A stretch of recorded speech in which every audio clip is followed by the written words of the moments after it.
Hello guys, breakfast for today. Two pieces banana and three sliced gardenia bread with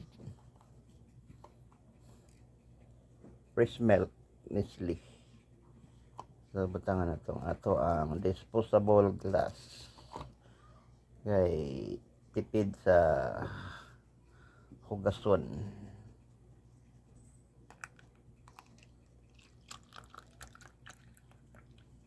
Butangan na to ng isa para sa atong partner.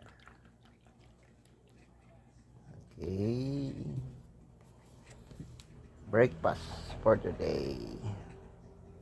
Nestle fresh milk and banana 3 pieces sliced bread.